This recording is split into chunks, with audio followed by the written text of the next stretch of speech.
રાજકોટ મહાનગરપાલિકાના દર મિનિટે સરેરાશ રેશિયો કરતા દર મિનિટે એક ફરિયાદ આવેલી છે એવો રેકોર્ડ રાજકોટ મહાનગરપાલિકાના ચોપડે 31 તારીખ સુધીમાં નોંધાય સાંજ સુધીમાં.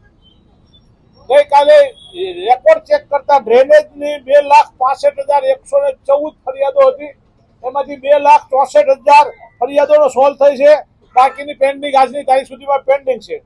એવી જ રીતે રોશની વિભાગની 49,234 ફરિયાદો હતી. એમાંથી 49,105 129 ફરિયાદો આજની તારીખ પણ પેન્ડિંગમાં છે.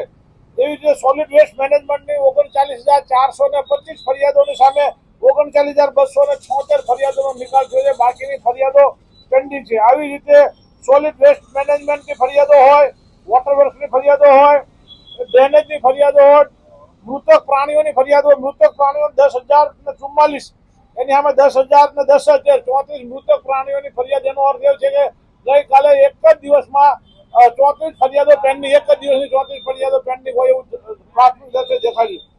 મોટામાં મોટું બાંધકામમાં ફરિયાદો હોવા છતાં બાંધકામનું કામ નથી થયા. 18,442 ફરિયાદોની સામે 16,723 ફરિયાદો નીકળ્યો. 1700 વધારેમાં વધારો બાંધકામની 1719 ફરિયાદનો ગઈકાલની સાંજ સુધીમાં પેન્ડિંગ છે. આ એ બતાવે છે કે રાજકોટ મહાનગરપાલિકાના ભાજપના શાસકોએ ફરિયાદો સોલ્વ કરવા કરતા દરરોજ નવા ગતકડા કાઢી લોકોને માઇન્ડ વોશ કરે છે, લોકોના મગજ બીજે ડાયવર્ટ કરી રહ્યા છે. એવી જ રીતે રાજકોટ મહાનગરપાલિકાના સત્તાધીશો અને અધિકારીઓ દરેક લોકો આવું કરી રહ્યા છે. આની સામે આપણે જોઈએ દબાણ હટાવની ફરિયાદ 7,170 છે.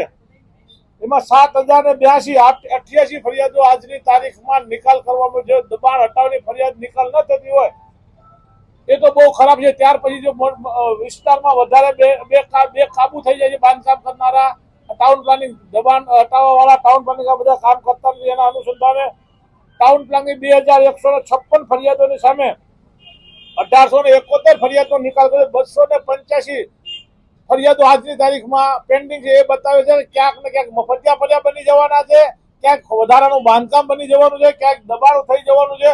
પણ રાજકોટ મહાનગરપાલિકાના ટાઉન પ્લાનિંગ વિભાગ પણ જાગતો નથી. રાજકોટના કમિશનર તો ફક્ત ભાજપનું પીઠવું એવું કામ કરી રહ્યા છે હાલમાં પણ, કારણ કે ભાજપના કાર્યક્રમમાં જાય છે પરંતુ રાજકોટ મહાનગરપાલિકામાં લોકોના કામ કરવા આવવા માટે એમની પાસે સમય પણ નથી. આટલી ફરિયાદોનો નિકાલ માટે મારે રાજકોટ મહાનગરપાલિકાના કમિશનરને સીધું પૂછવું છે કે 4,34,000 જેવી ફરિયાદો જો આવતી હોય એ બતાવે છે ક્યાંક ને ક્યાંક તમારી ખામી છે, ક્યાંક ને ક્યાંક તમારી કામગીરી કરવાની સિસ્ટમ ખોટી છે અથવા કામગીરી સમયસર થતી નથી. અને ભાજપના મિત્રોને મારે વિનંતી સાથે કહેવું છે કે હવે વર્ષ પણ તમારા 5 પૂરા થયા છે, 2 મહિના બાકી છે. મહેરબાની કરી નાના માણસો, મધ્યમ વર્ગના લોકો, ગરીબ માણસોના જે રીતે તમે કામ કરી રહ્યા છો એ કામ સારી રીતે કરો અને લોકોની અંદરની જે આતાડી રહી તમને આશીર્વાદ આપે એવું કંઈક કરો. હકીકતમાં આપે એવું તો લાગતું નથી, પરંતુ હું એવું ઈચ્છું કે આપ શ્રી કંઈક કરશો એવી અપેક્ષા સાથે. જય હિન્દ.